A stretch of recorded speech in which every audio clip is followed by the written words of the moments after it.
بسم الله الرحمن الرحيم. وأنا بتدبر سورة الإسراء الآية 26 والآية 27، لقيت ربنا بيوجهنا أنت إزاي تصرف فلوسك، إزاي تعمل إنفاق من فلوسك. خلي بالك أنت الدخل اللي بيجيلك ده هو الدخل ده اللي أنت بتعيش منه. الدخل ده جايلك منين؟ داخل عليك منين؟ داخل عليك من عند ربنا، مش بشطارتك أنت بسعيك بس، لكن حجم الدخل كله بيتحدد من رب العالمين. وطريقة الإنفاق بتاعتك والصرف بتاعتك وإدارة فلوسك هي اللي بتحدد البركة اللي هتبقى فيها الفلوس دي. فالفلوس دي هتكبر ولا هتختفي ولا هيحصل فيها إيه؟ أنت وشطارتك وذكائك. تعال نشوف ربنا بيقول لنا إيه. هو بيعلمنا إزاي نصرف الفلوس. أعوذ بالله من الشيطان الرجيم. وآتي ذا القربى حقه والمسكين وابن السبيل ولا تبذر تبذيرا. بص، ولا تبذر تبذيرا دي ما تنساش نفسك يعني. خلينا بقى نخش كده في الآية واحدة واحدة. ربنا في الآية دي بيديلنا إيه بقى؟ بيديلنا طريقة الإنفاق الأفضل على الإطلاق علشان تحافظ على النعم اللي عندك. ما أنت عشان تحافظ على النعمة لازم تعمل معاها بالطريقة اللي ربنا بيوجهك ليها عشان تعرف تحافظ عليها. أه، فهو مديلنا 3 طرق نحرك فيها الفلوس. آتي ذا القربى حقه. خد بالك بس من كلمة حقه. قريبك ليه حق. قريبك ليه حق في فلوسك. بدل بينك وبينه صلة رحم يبقى هو ليه حق في فلوسك. ولو هو محتاج يبقى ده أولى إن أنت تطلعه، لأن الآية بدأت بيه وآتي ذا القربى حقه. تمام؟ فده واجب عليك. يبقى قريبك هو واجب عليك، هو مسؤوليتك، أنت مش بتمن عليه يعني. والمسكين، المسكين ده إيه؟ المسكين ده شخص هو مش فقير. المسكين ده شخص عنده دخل بس دخله أقل من متطلبات اللي عليه. يعني هو محتاج 1000 جنيه بس بيخش له 800. ده مش هتعرف تلاقيه قوي، ده محتاج مجهود ان انت تدور عليه، عشان الناس دي بتبقى عفيفة كده ما بتبقاش عايز، ما بيطلبش اصلا. فده من ضمن الناس اللي تطلع لها فلوس، ده محتاج مجهود بس في البحث. والتالت ابن السبيل، ده واحد موجود في بلد مش بتاعته وتايه وجه لجأ لك وقال لك انا مش من هنا، انا عايز ارجع بلدي. هو الراجل ده حصل له مشكلة، فده ليه حق برضه. ودول بنشوفهم ساعات، انا بيقول لك انا من كذا مش عارف ارجع معيش فلوس. فده تطلع له على طول من غير ما تحاول تحط الانبوت بتاعك او رأيك في الموضوع. اصل ده ممكن يكون بيشتغلني، اصل ما فيش حد بيشتغلك انت. اي حد ربنا بيبعته لك هو آه، رسالة واختبار بيحطه في طريقك عشان انت تعمل الصح، فده الصح. والنصيحة الإلهية بقى المهمة قوي هي ايه؟ لا تبذر تبذيرا. التبذير هو ايه؟ صرف المال بدون حكمة، بدون وعي. اللي بيصرف مش واخد باله هو بيعمل ايه. هو بيصرف في حاجات ملهاش اي نفع، بيصرف زيادة عن المعقول، بيصرف في الحرام، بيصرف في التفاخر. عايز يظهر فيروح يشتري حاجة ملهاش أي معنى بمبالغ طائلة عشان بس يبان قدام الناس، أو يروح يشتري حاجات لمزاجه وأهوائه وكنت تكون بتضر نفسه. تبذير، ده تبذير. طب ليه غلط؟ ليه التبذير ده غلط؟ هو غلط طبعا، يعني لو بيتصرف بطريقة غلط فهو غلط. والفلوس دي أمانة من عند ربنا.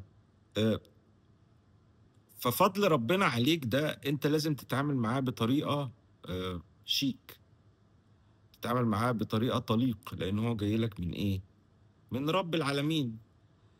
وربنا بيقول لك ان المبذرين كانوا اخوان الشياطين وكان الشيطان لربه كفورا. مصيبة سودة يعني. انت ما ينفعش تبقى في الحتة دي. يعني المبذرين دول يعني الصفات دي صفات شياطين. يعني انت بتشوفش الشياطين بس ربنا بيقول لك هم بيعملوا كده، بيبذروا كده، عندهم تبذير. ما عندهمش بقى إدارة نعمة والحاجات دي، لا لا لا خالص. فاللي بيعمل كده هو زي الشيطان بالظبط. والتبذير ده بيوصل لفقر.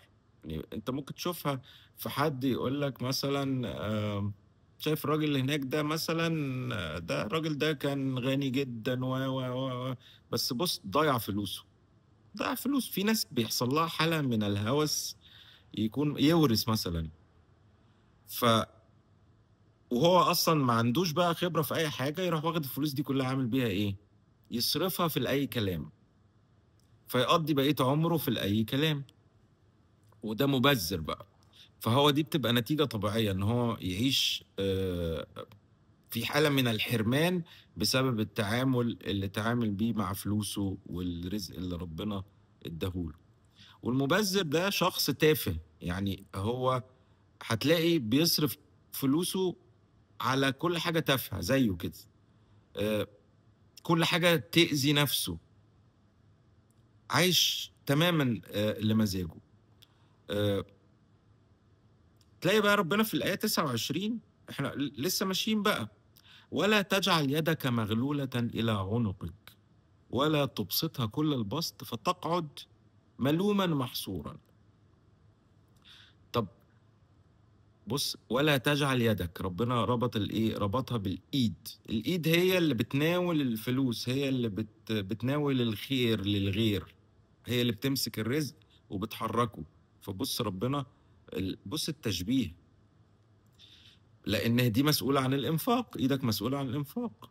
بس بص بقى ربنا في يعني حاجة في منتهى الابداع. تخيل ايد واحد مربوطة في رقبته، احساسه هيبقى ايه؟ مخنوق. اللي هو ايده مربوطة في رقبته، ولا تجعل يدك مغلولة الى عنقك.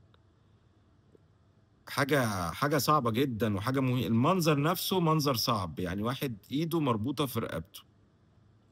ده ايه بقى؟ ده من كتر البخل. البخيل، خلي بالك، ممكن الانسان يبقى بخيل على الغير وايه، ويبسطها كل البسط مع نفسه.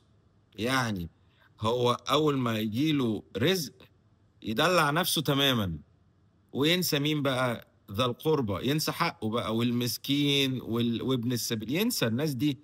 هو يبدأ بنفسه هو الأول، ويدلع نفسه تماما، ويبسط نفسه تماما، وبعد كده ايه؟ يبدأ يبص على غيره لو اتبقى حاجة.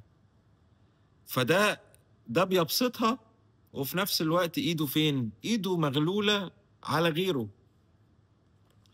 أه، فالآية هنا بتقول لك ايه؟ خليك وسطي، خليك في النص، يعني خليك كريم ومركز، كريم ومركز وانت بتتعامل. تمام؟ وشوف ربنا وجهك ازاي، واعمل على الاساس ده، اشتغل على الاساس ده. حلو. لان مغلولة ده تضييق زائد عن الحد، والبسط ده اسراف زائد عن الحد. فربنا حط لك الاتنين اكستريمز، فبيقول لك ايه؟ خليك في النص، خليك في النص. وحذرك بقى من النتيجة السلبية، يعني في تأثير نفسي مباشر يحصل على الإنسان على طول لو هو بيتعامل بالطريقة دي.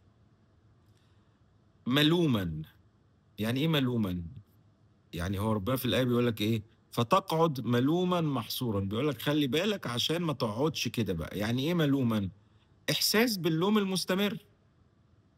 واحد ضاعت فلوسه مثلا لأنه بزر جامد، إيه اللي هيحصل له يعني؟ هيفضل قاعد في حالة لوم مستمر. بص سبحان الله، بص القرآن.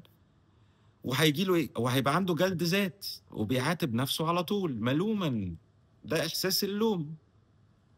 محصورا بقى، ده منكسر وحزين وعنده احباط.